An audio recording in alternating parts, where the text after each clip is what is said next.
Hello, Uplift families. This is a tutorial on how to complete the returning student registration form for the 21-22 school year. When you get your login information for Family Access and Skyward, you will be brought to this homepage where you will see this dialog box here. And if you do have more than one student, you will see one dialog box for each individual student to complete. So clicking on that form, it does bring you to the main instructions page, just some brief information that you may need to complete this registration.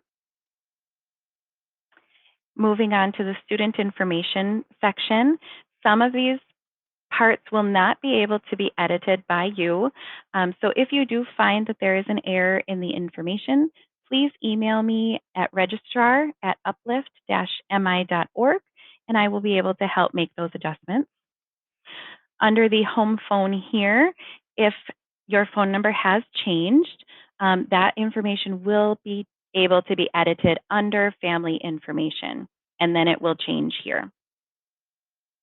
So once you're done with each step, you can choose either to complete step one only or to complete step and move on. When you do that, a green check mark will show up on this right-hand side. And once all of the check marks are completed, you will be able to submit the form. So this is updating the address information. In this example, I do have it set up so that mom and dad are separated and the student does live with the mom primarily. And so I have, this is the mom's address. And you will see here only mom's information is able to be edited.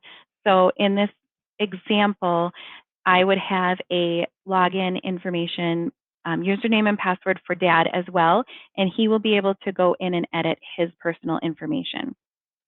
But as for student information and the forms, since mom is listed as the primary parent within the account, in this example, she will be the only one to be able to edit these additional forms. So going through, making sure everything is correct in each section.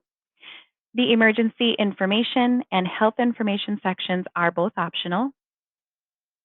Even though it does say required at the top, they are optional.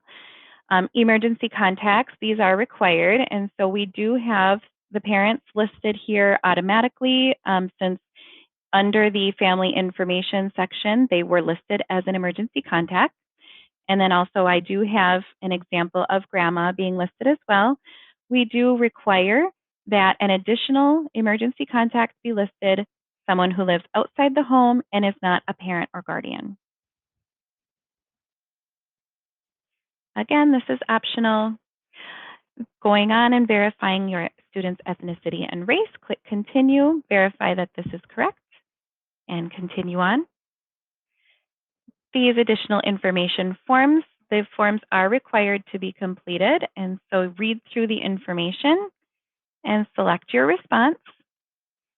Click on the Family Handbook link, read through that and verify, and you would type your name here, and then whether or not you would like an additional learning coach besides parents or guardians.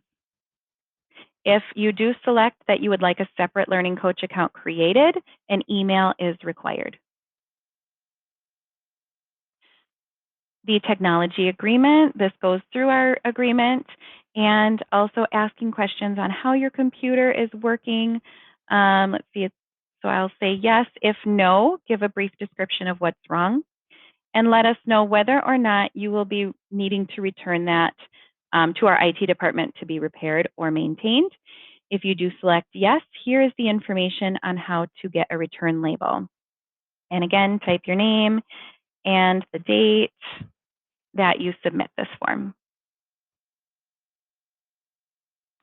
Under the attachments option, if you do have a change in residency, that will be required to have an updated form. Students going into 7th grade must have additional immunizations, and any other information you feel we need can be added to the attachments. And once all checkboxes are completed, you are able to submit your returning student registration form. I hope you have a wonderful day, and we look forward to seeing you again next year.